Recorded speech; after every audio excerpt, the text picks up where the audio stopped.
I'll cover some other software choices and solutions to various lighting and exposure problems.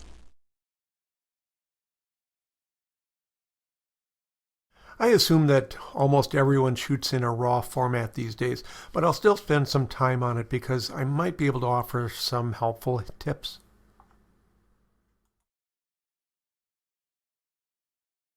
I prefer to set the camera to a cloudy or daylight or flash setting. Using any of these settings only means that the LCD readout will be in the middle of the range between warm and cool light.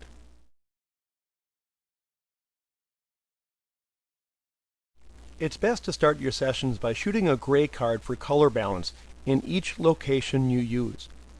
But as you can see here, there's quite a range of colors for gray. Which is best? That depends on a lot of factors, but some are more accurate than others. It's generally accepted that the Expo disc is technically the most accurate when used correctly.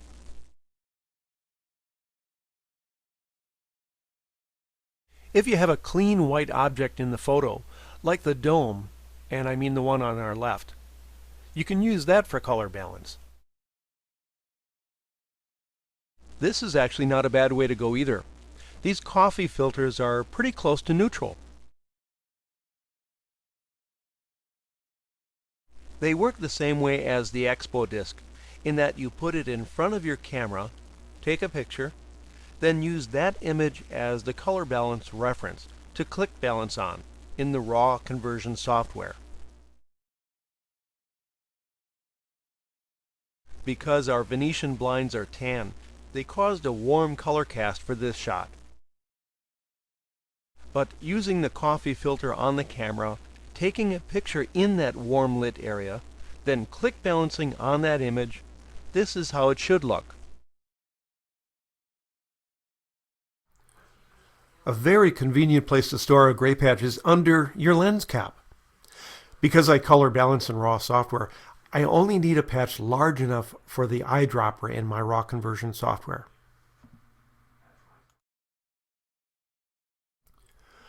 But because I rarely keep the lens cap with me, a better place to store a gray card is behind the clear case cover on my phone. By the way, this is from a piece of gray cardstock that I happen to have around the house. I compared its gray to a Macbeth color chart and it was very close. But in my opinion, unless you're shooting products where color fidelity is of critical importance, the exact precise color of your gray patch doesn't really matter for people pictures. It's more important just to use it.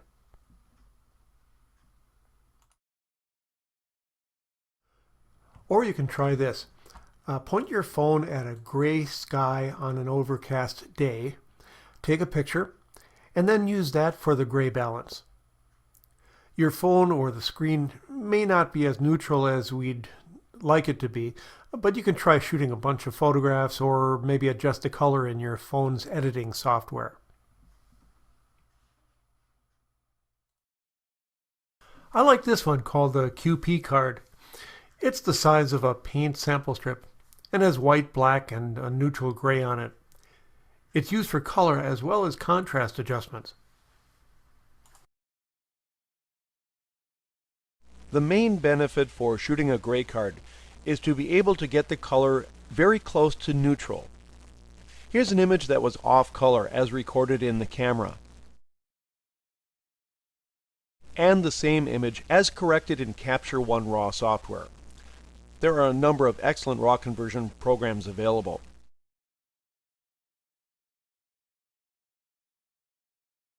Sometimes you can't completely neutralize the color because the existing lighting has large spikes of one color and not enough of the rest.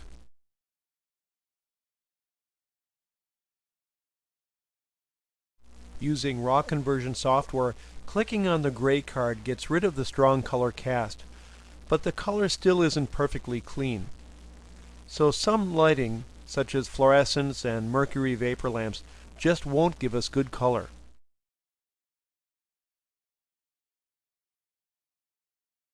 Going back to the original uncorrected image, I tried neutralizing it in Photoshop instead of the RAW conversion software. As you can see, we've thrown some colors way out of whack. showing that Photoshop is not the best tool to correct color imbalance. However, if you work in the ProPhoto color space, you can get a better result.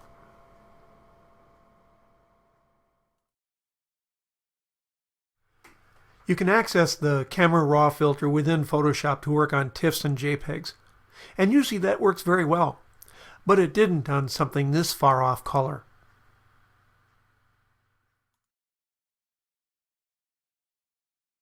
In this case of this really crazy color, using Adobe Camera Raw on a ProPhoto image didn't give me any better results over using the sRGB color space image.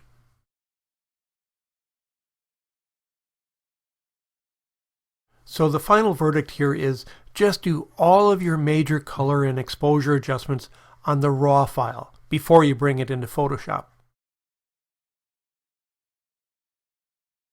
I didn't bring a gray card with me into this shed with fluorescent lights, but I saw this tool case nearby. It looked fairly neutral to use for a gray card reading. Starting with this off-color image, I used the gray balance settings from the toolbox image to correct this one in Capture One. The point is that sometimes you can find an object that has no color to balance with. Or if you're lucky enough to have them wear something you can click on. Here's another way to get very good color, but it's better suited to stationary objects because people move. This is what the room looked like with the fluorescent lighting. If we try to color balance those lights with just about any method, it still won't be right because fluorescent lights don't have a full spectrum of color. So I fired a flash unit off the ceiling for a large source of neutral and as shadowless as possible soft light. Then I layered them together so the color of that last image is blended with the luminosity of the original image. Again, for this to work, we can't have anything move, so this may be better suited to commercial images. I call this color correction method color stacking. If you're shooting JPEGs when the sky has moving clouds like this, how in the world can you set your color balance? From 1 minute to the next, as the sun is shining and then passes behind a cloud, the ambient color temperature could change a few thousand degrees. RAW gives me the ability to shoot away and fine-tune the color later. As an example, I was shooting this in her driveway, and she was in the shade of trees, which is usually a cool color. But it was sunny at this time, and sunlight was bouncing off of the concrete driveway and some other white buildings outside, giving us this very comfortable color. But then a cloud passed over the sun, and the remaining light was mostly blue skylight. These two images show the extreme variation in color from 1 second to the next on a partly cloudy day. Color is very sensitive to location as well. The guy here is just under the shelter roof facing away from the hazy sunlight, which is being blocked by passing clouds. But just a few feet inside that shelter, he's away from that north light, and only being lit by the sunlight reflected off of the swampy pond to our left. Shooting RAW allows me to fix any color problem like that. So for me, shooting JPEGs and gray cards and balancing in camera is impractical because one color balance wouldn't be accurate only a few feet away. Although using a gray card will usually result in the best color for the subject, there are times when you don't want technically neutral color. The sun was at the horizon with the extremely warm color that accompanies the sunset. So this image is too warm.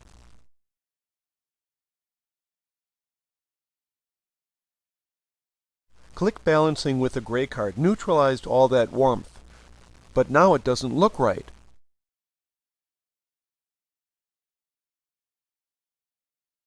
I color balanced this by eye in the raw conversion, leaving some of the sun's warmth in the image. So keep in mind that there are times when we need to let some or all of a color cast in the image for an effect.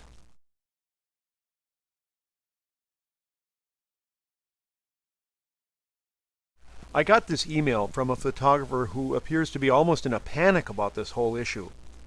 Just shoot raw and your life will be easier. Yes, there can be a bit more post-processing, but it's a heck of a lot better and easier to correct problems in RAW than it is with JPEGs.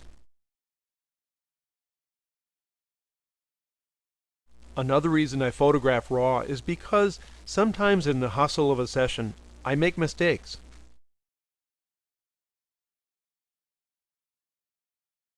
I just picked up a camera where I bought it and went directly to photograph a family with it. What's wrong with that scenario? Well, I thought it was set up for RAW capture, but it wasn't. So I shot the family in JPEGs without a custom white balance. And as you can see, I got what I deserved. There's no way to save the color here. It's way too far to be corrected. So I had to reschedule the family again, and this time I shot it in RAW. For this senior, I had just finished photographing a full-length image where the spot meter wasn't seeing enough of her face to give the proper reading. So I set the camera to manual exposure. The problem with that is, I easily forget to put the camera back on automatic for the rest of the session. Anyway, I blew it, about 2 stops over.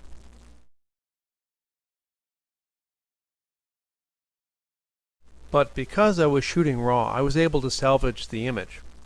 A moderately overexposed image can be brought back into line with RAW conversion software. The same cannot be said with JPEGs and Photoshop. A similar predicament here. I was shooting with a manual flash and wanted the camera to be in manual to avoid fluctuating ambient exposures. I really blew it, about 3 stops under.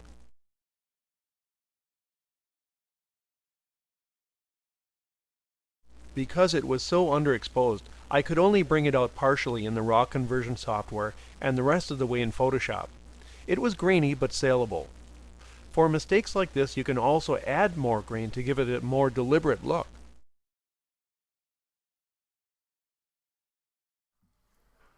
The dynamic range and ISO performance of a sensor are somewhat linked. So let's take a look at this image that was done around 2002 at ISO 400.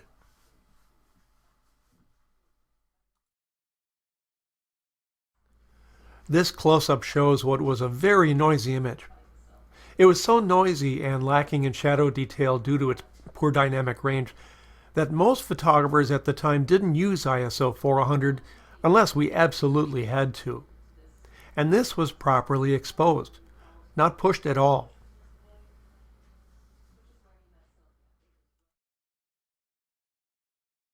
The dark background would have required some flash units to light that area, but that would have been difficult and required too much time. So I shot the image knowing that I'd be able to bring that dark background up in the RAW conversion. I was able to achieve my goal. However, the background was in very deep shadow, and this can produce excessive noise, even in RAW. So I ended up using Photoshop's noise reduction and a little blur to eliminate the noise. If you foresee this situation, I'd suggest making a longer exposure just for the background. This would avoid bringing up excessive noise either in the RAW conversion or Photoshop.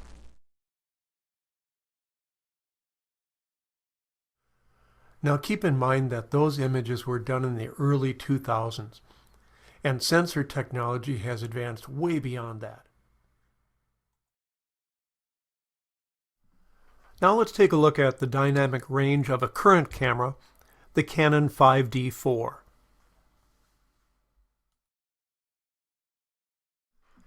If we grossly underexpose it, of course we'll get a very dark image.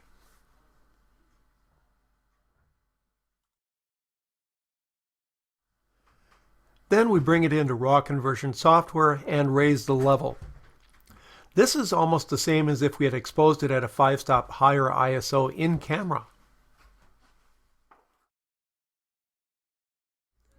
Looking at a closer crop of the properly exposed image,